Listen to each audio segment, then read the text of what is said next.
Hi, I'm Joshua Kemble, and this is the second episode of my vlog where I'm basically going to be talking about the process of creating my comic, quarterlystories.com, which is an autobiographical comic book that I hand letter, hand ink, and am writing and illustrating. It's an autobiographical story that has to do with faith and mental illness. It's a very personal story, and I've started this vlog in order to document the process and hopefully have a little bit of entertainment for the viewers.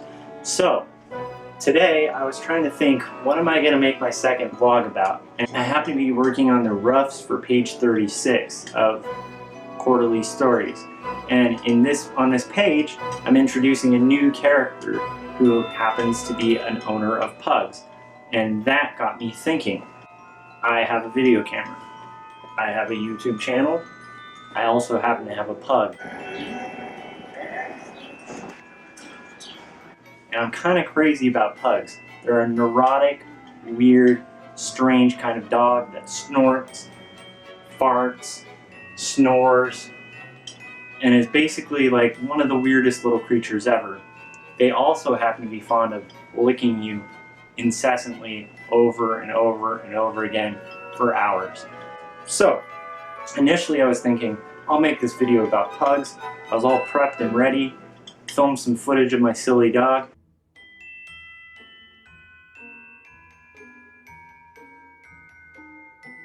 And then, this morning happened, and the news happened, where I found out that 50 people have been gunned down in Florida. And it dawned on me that actually what I want to do is show a little bit of that pug footage. But the main thing I want to address, and this might be a hot topic to address only for my second vlog, but it's gun control.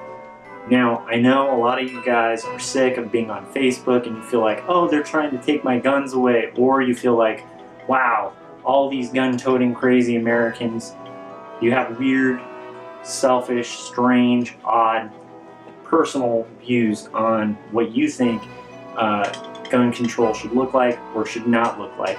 And most of this argument in the United States is based on something called the Second Amendment, which is in the Constitution.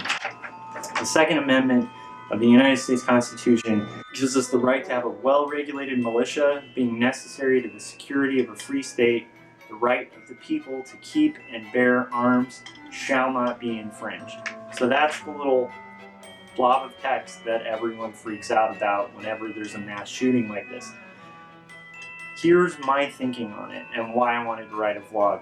I used to very much be a literalist and believe the idea that the Constitution is irrevocable and that basically every word in the Constitution is almost like religious. It's scripture. It can't be changed.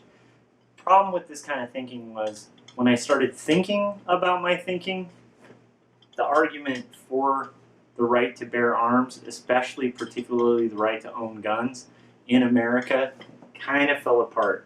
So here are the main arguments that I used to present, and then I'm going to present some of the thinking I've done about those arguments. Now, this is my own viewpoint, and I understand that everyone out there has their own take on this issue, and actually, I'd love to hear your take on this issue in the comment section right after you subscribe.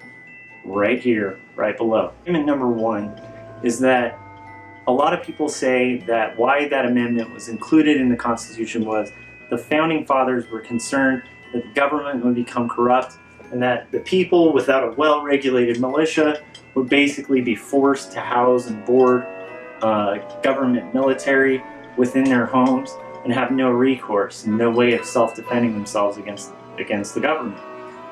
So, a lot of people say, we need our guns because we need to be able to form a well-regulated militia just in case the government becomes corrupt. And then we can defend ourselves against the government.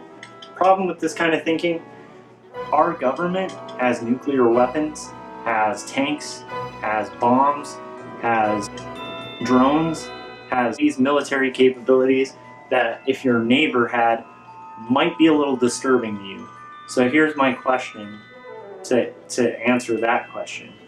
My main question is, are you comfortable with your neighbor owning tanks? Are you comfortable with your neighbor enriching uranium and having nuclear weapons? If you think that our whole society should be that free to where we can enrich uranium in our own backyards, then by all means, you and I probably won't agree, but at least your logic's holding up. If you don't think that they should have those things, that's where you're having a logical problem, because you're already agreeing to the idea that there should be regulation placed on weapons. Now, why wouldn't we want people enriching uranium in their backyard? Because it might cause a nuclear explosion, which would wipe out half of the city. And maybe it's not smart to have people have access to things that are so detrimentally brutal and violent that they can cause mass casualties within an instant. Kind of like a gun, a semi-automatic. Second argument that I've heard. The second argument that I've heard doesn't tend to factually hold up, and it's the idea that if everyone in the city possibly has a gun, a criminal's going to think twice before they mess with you because you might be armed. And if we're in a city where anyone could be armed, then it's going to be completely safe. The problem with this is the fallacy of assuming that every single human being who has a gun in the city is rational and is playing on the same thinking field. Here's the problem. If you have a bunch of lunatics with guns in a city, they aren't going to think twice before coming up to you and attacking you or taking your money or doing whatever they want with a weapon. And when you introduce a second weapon, you're only going to cause more chaos, more disorder, and potentially get more people harmed in the incidents. The other problem? There's literally no evidence to back this claim up. Gun violence is highest in states where there are the least regulations.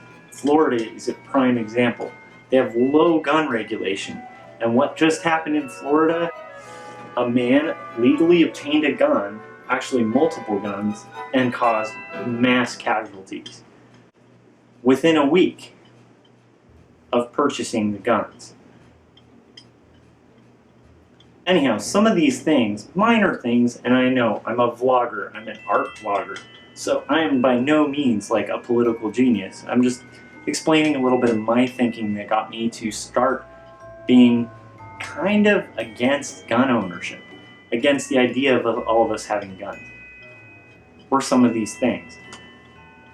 Maybe some of these ideas will get you thinking in your own way about it. Maybe some of you haven't considered this. Maybe some of you have better arguments against gun ownership. My main argument is that I have a kid, and to me, I'm kind of concerned that if I owned a gun, my son, whether I have a lockbox or not, if you have a child, you know they're very intelligent. They can figure out ways to get into things. So my prime concern when I first had my child was I was thinking about it. Would I want to know that my son somehow got a hold of a gun that I obtained, that I purchased, and then was playing with it and accidentally shot himself or a friend or us? Would I want to live with that on my conscience? Or would I have a clearer conscience knowing that I didn't make that irresponsible choice to have a gun around my child? So, to an extent, it's also a personal decision. I've gone from comics to explaining why I vlogged about my pugs, and then to discussing the hot topic of gun ownership. So, let me know what you think in the comments section. I wanted to thank everybody who watched my first vlog and commented and shared and liked my video. That really helps me get the word out there, and the overall goal of this is to basically try to create a community that can discuss cool things like the creation of comics and art, and also hopefully draw a little bit of readership to quarterlystories.com. So once again, thank you for watching. Next week I should do something like a process video. I'm thinking these videos will update every week at best, at the worst, probably every other week. At least when I think about all this gun violence and horrible things like death in the world and debating and the trolls that might comment on this because I'm discussing gun ownership, and the negative comments that I'll probably receive because I dared question the idea of people owning guns in America, I just feel really thankful that I have a silly, crazy, annoying pug. See you guys next week.